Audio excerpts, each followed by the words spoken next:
Hello, everyone. I am Sara Raney, and I am a victim.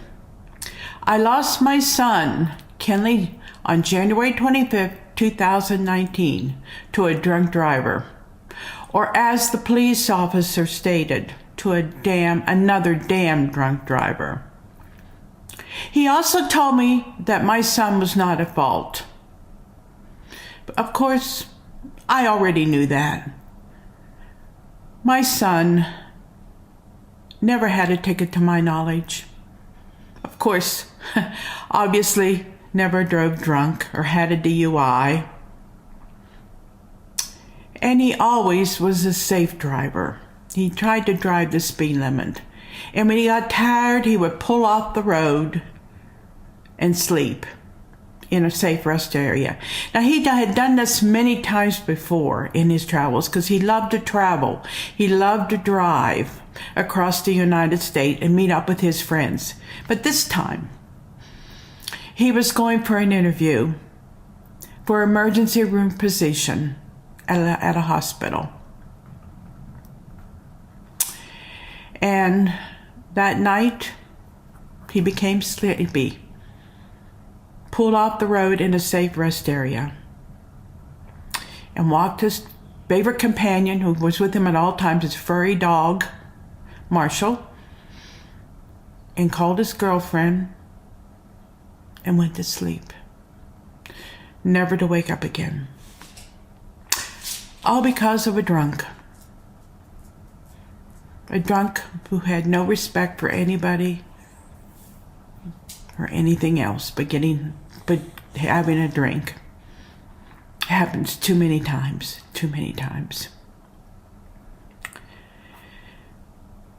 Now, like all victims, I am serving a life sentence. My question to you is, shouldn't that be the damn drunk driver who killed my son serving the life sentence, or the damn drunk driver who killed your child? But no. The justice system, everything, we are serving the life sentence. Our justice system favors the criminal. And that is a reality. And we, the victims, get lifetime sentences. I will say it over and over again. They get all the support.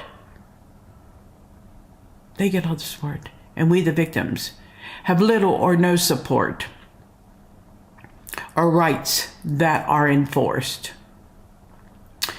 The reality is, as victims, we not only have to be a squeaky wheel, but also understand our rights and always make sure that what we say is accurate. Forget what we hear on TV and never use foul language. It is just not appropriate in any time, and it doesn't serve any purpose. It just lowers you to the drunk. This is very important to protect for your protection. Please insist that all communication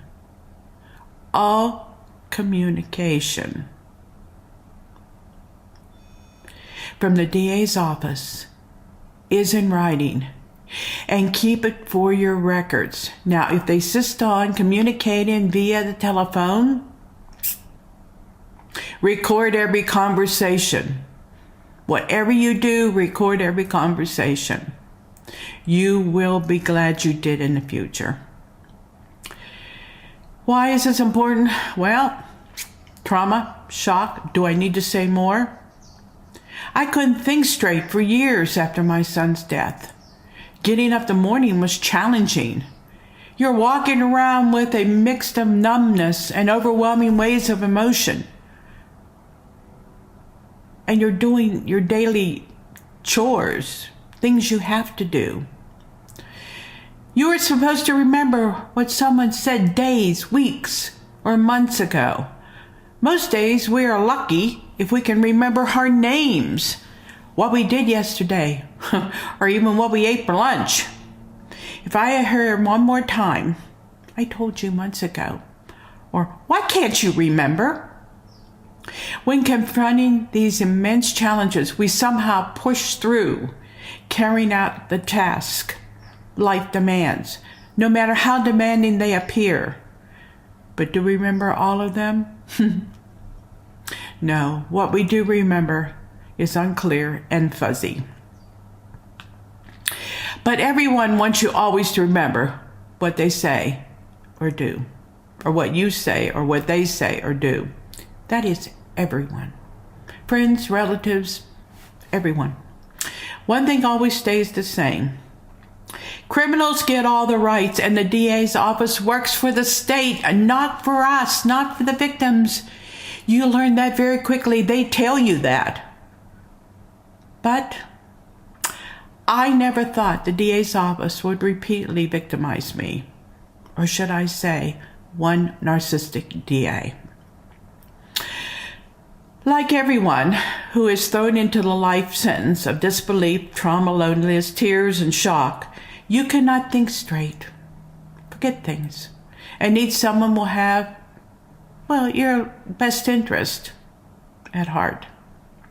Oh yes, let's not forget depression that hits when you least expect it. It has been over 5 years, and I still have problems with depression. To this day, in fact, yesterday was one of them. And probably for the rest of my life. I know my son is dead, but I do not believe it. I cry every day. I miss him every day. Yes, we have a life sentence. I wanted to learn more about victims' rights, so I attended a state victims' rights conference a few years ago, and this 2-day conference was enlightening. And the speakers were dedicated victims' rights advocates. I learned a lot from this experience. Now, these are the victims' rights people paid by the DA's office. Now, a few victims' rights advocates mentioned that they sometimes struggle with a DA that is indifferent to the victims' rights. Now, I have met some excellent victims' rights advocates who work for the DA, who truly believe in what they are doing and did the best job they possibly could for their victims. And I commend them. In all workplaces, everything depends on the supervisor in charge or the elected official in charge. Are they able to influence or enforce the laws? In this case, or do they fold when they have a narcissistic individual whom they work for? As a teacher, I worked in both situations. And believe me, most of us respected the one principle that served or stood firm and did not allow this by the teachers or by other people working for the school district. Few people stand up to this behavior. It is a trait that not many supervisors have. But those who do are unforgettable and are truly wonderful. Too bad we don't have a lot more elected officials like that. This is why I want to emphasize the importance of insisting on written communication from the district attorney's office.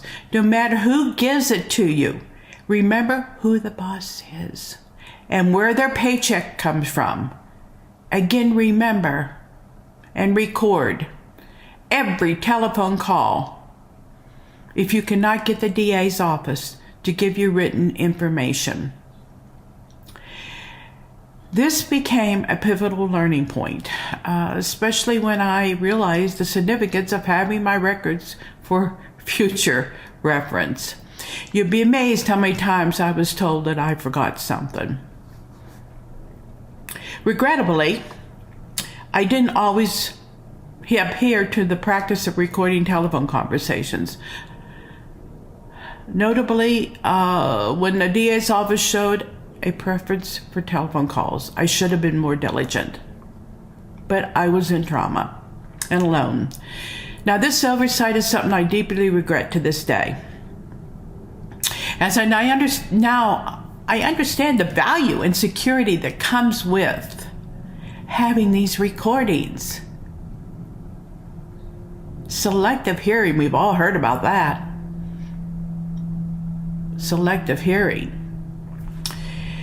During the process, my interactions with a specific individual within the system significantly magnified my PTSD symptoms.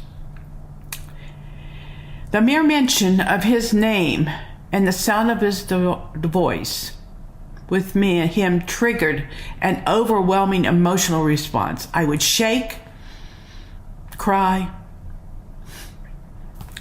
Let's put it this way, I was totally out of it. This wasn't a brief or isolated experience. It led to days filled with acute distress and has had a profound, lasting effect on my mental health to this day. To this day, I don't want to face this person. And I'm a strong individual. Sharing the following with you is challenging, but it is essential. It underscores the reality that victims must be vigilant and knowledgeable about their rights and how they engage with the legal system.